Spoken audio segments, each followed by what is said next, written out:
Last weekend, Netflix released a movie called Remarkably Bright Creatures, and this was a movie that I had never heard of. It was not on my radar at all for an upcoming release, but I saw that it was getting a lot of really great reviews, a lot of buzz at the internet, so all right, I'll go ahead and check this out.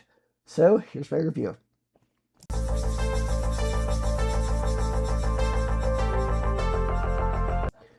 Now, this is the kind of movie that could have very easily become overly sentimental or manipulative, but instead it actually is very incredibly sincere and heartfelt.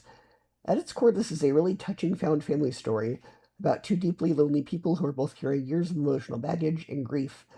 Sally Field's character is still quietly broken after losing both her husband and child, while the younger male lead is somebody who grew up without any real positive female role models or stability in his life.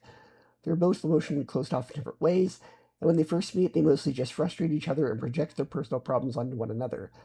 But gradually, over the course of the film, they start filling the empty spaces in each other's lives in a way that feels natural and earned rather than forced.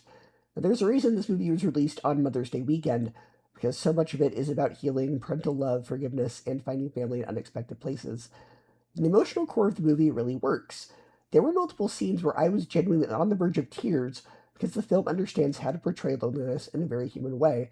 It doesn't feel melodramatic or saccharine, and a lot of the sadness comes from quiet moments, awkward conversations, and the realization that these characters spent years emotionally drifting through life without feeling truly understood. Watching them slowly become important to each other is really satisfying and surprisingly comforting. Both main characters also get little romantic subplots that are genuinely sweet, and thankfully the movie does not overdo them or turn the story into a standard romance. They mostly exist to show that these characters are finally beginning to open themselves back up to human connection again after spending so much time isolated emotionally. These storylines add warmth to the film without distracting from the main emotional arc. Then there's Alfred Molina as the octopus narrator, which is definitely the strangest part of the movie, but honestly, it works. He gets some genuinely funny lines every once in a while, and a lot of the narration is surprisingly thoughtful and philosophical. The octopus almost acts like this observer, quietly watching human beings stumble through life and relationships. That said, the narration occasionally creates some weird logic issues because there are moments where he describes emotions and reactions you realistically could not have witnessed. Like, there's one point where he talks about a human's blush, and he wasn't anywhere near Sally Field's character when she was blushing, so things like that were kind of weird and took me out of it, but moments like that made the narration feel slightly unnecessary or overly explanatory.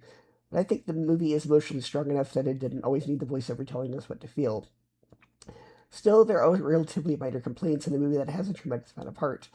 This is one of those smaller, emotionally driven films that reminds you how effective simple human stories can be when the characters are written with sincerity and compassion. It's a little bit funny, it's emotional, it's comforting, and quietly hopeful in a way that stuck with me long after the credits rolled. For me, it gets a B minus, 7.5 out of 10, and a 3.5 out of 5 stars. It's worth watching.